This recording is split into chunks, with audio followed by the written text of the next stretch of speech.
Hey, world. What's going on? It's your boy, Yusuf Hood. I was just hitting you up and saying hi to the world. It's been a while since I did a live video.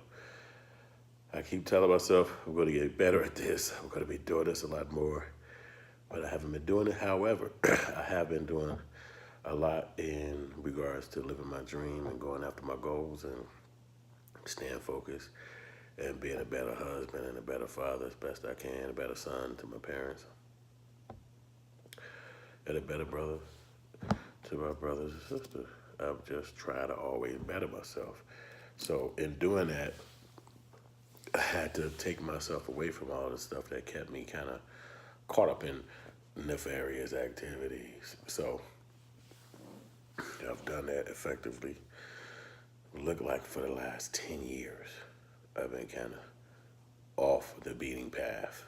It felt like it's been way less than that though, but it felt like I had, because that's when I guess I had the mentality to kind of focus more and get more serious about real things that was going on instead of just me kind of just like bouncing around. But anyway, so I'm feeling good. I've been writing, I've been shooting, I've been editing, I've been studying, and I'm just creating and crafting art and building a better portfolio for my career and a better processes and just staying grinding. You know what I mean? That's the key thing that I do and I try to stay doing. You know what I mean? And quite frankly, I love it. I mean, it's been a journey as an artist. It's been a journey as a creator, and I'm just always staying focused and staying on it. And that's why I'm talking to y'all. It's a bunch of stuff I like to talk about. I mean, you got the Eminem diss song with MGK. I know I'm a few days old about that, but I thought MGK really slam dunked on Eminem, and you know he came like he's supposed to come. If you gonna come at one of the greatest rappers that did it in any color, then you gotta really drive. And the beat he chose was just effective. It was just amazing, and I liked it. It was cold. But then M dropped, and even though the beat wasn't as great as I would like to be, his lyrical magnificent. So you have to give that one to Eminem because first of all, he don't even beef with people and come like that. And secondarily, he killed the boy. He within the first two or three verse, son, done, one, young, fun. When he hit that boy with that rap beef was over. Even though that kid was in some punchlines, he heard it when it was done. I mean, he was grilled. I mean, he killed it for a beef. I mean, you had to come like that in order for Eminem to really defend himself. So I give him that. He made Eminem respond. But when M dropped all that new joint, he went fucking crazy. And I appreciate that. So rap is back. As far as I imagine that, it used to be black rappers that was beefing all my life, and now we watching white rappers beef. You know, because I think Vanilla Ice always had a beef with a guy named Everlast or somebody like that from my youth. They were both rappers that was white boys from my youth, and then they started beefing. But I never caught up with it. I never paid too much attention to their beef. But in saying that, I also just kick it back and talk about what else happened in the news that was most recent. Oh, the girl coming in his crib and shooting him, and she was a cop. I think that was some foul snake shit. And I really do, just like probably a lot of black people, hope that this bitch goes to jail for a long time. I hope that she spends some time in jail because at the end of the day, you got a person that's dead, and he didn't have to die, and she killed him. So quite frankly, that was wrong. You know, so I would just say, God bless her, but she was the wrong woman for doing it. She wasn't right, and nobody's right for taking a life. You know what I'm saying? And I just wish that boy's family could ever get over all that. Because imagine that you're in a house, you mind your business, you're not bothering nobody. This is not even something you imagine in somebody coming into your house. You know, you chilling, and then the lights are off, and they just unload some bullets at you. You like, what the fuck? And he died. And so it's like, oh, it was an accident. No, really? Okay, well, let's just send you home with no problem. You know, you don't even get a slap on the wrist because at the end of the day, you told us the truth.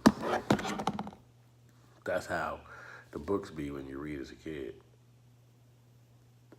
And then you get older and you realize those books ain't talking to your ass. Those books are describing a whole other process of people that's not you. And you could recite those books. You could wish in your holy heart that that could be your life, but it's not. It's a whole other dance, song and dance for you. So that's all funny, but side note though, I just edited this little quick documentary called Meet the Grinders. It was something that I shot on the Filmic Pro app, and I edited on other app, which is called Luma Fusion. I'm really, really new to it. I just found out about it because I be steady, deeply researching and editing it and digging deep into this craft that I do, and which is the filmmaking and music. And I try to dig deep and I try to find little ways to continue to make it better. So it's always like I'm always kind of doing that. And this is stuff I would have loved to have been having access to when I was younger. I was thinking about when I was in grad school and how the professors was always trying to keep the fucking equipment from me.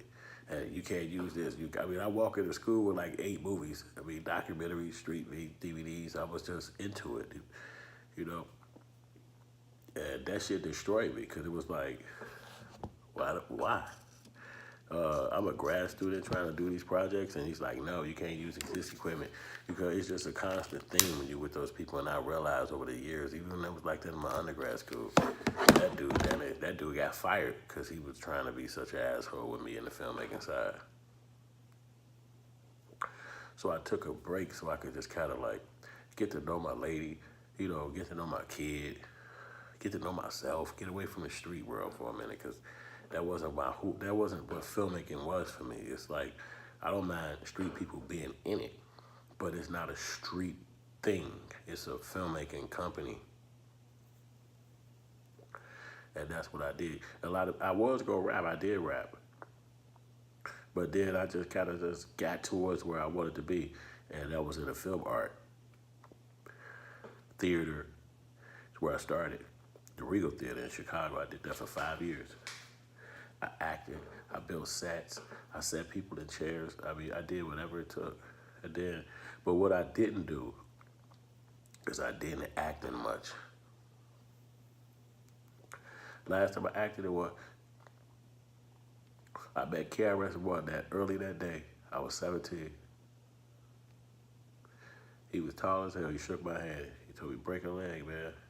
And I thought I was going to be acting forever, but just being locked in Chicago, I never really got out of here. So I never really got able to really push that acting thing like I wanted to do, you know what I'm saying? So this movie, Killer Rapper, after 2 starts and being in development hell for like 8 years, I want to tell you the truth, about 10 years. I wrote that motherfucker in like 08. I wrote this script. I hate to say it was 07 because I'm just praying it wasn't, but I know my brother had passed away in 07. Wait a minute. Yeah, it was 07. Because I was at a casting call for this very movie the day my brother died. Yep. So I had that's the 3rd start, matter of fact. But I really believe in the idea of the story. And while I have produced other projects along the way, I just believe in this story. The premise is, the premise is, if you want to get away with murder, kill a rapper. That's the premise. That's the theme of the story. That's the idea. That's where it was driven from. That's the sentence that breaks down the story for this film, the synopsis. And I think that it's going to be such a great idea to put this out to the world because, rap, hip hop was my life. I used to be one of those people that I wanted to know first. Everything that came out first, I wanted to be the one who knew it. And so I would research and look at stuff in magazines and read and find mixtapes. I couldn't find everybody because there's so many rappers out there in the world.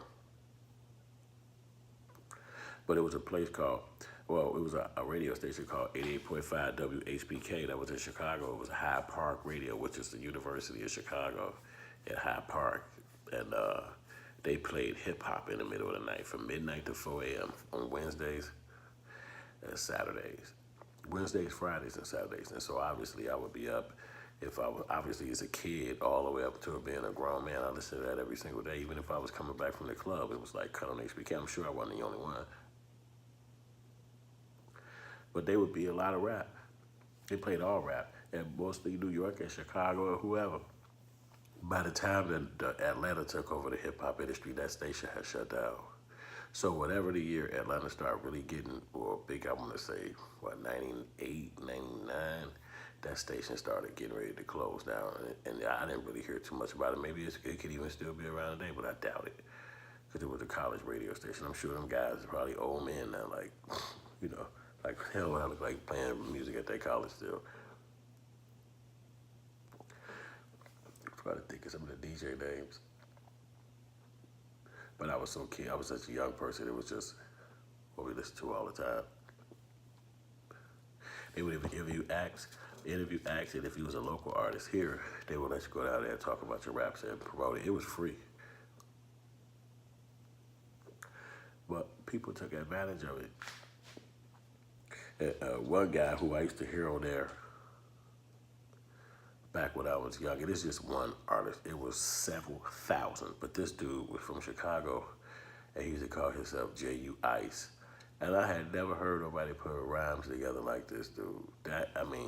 It was so many other rappers that you could see how his name still stuck out in my brain because it was like a Chicago rapper, and that nigga used to be unreal. If you ever heard of that kid, but it might be a different time now where you might not care so much about that type of style he kicked. But it was a dope raps back then. But I ain't gonna hold y'all to this long-winded conversation I'm having where I'm smoking the last of this little afternoon doobie. So y'all are free to get back to your day. Thank you for listening to me. Thank you for enjoying my little cigar or rat. And I'll talk to y'all soon. Au revoir. I said au revoir. Oh, what, this thing don't cut off by its own?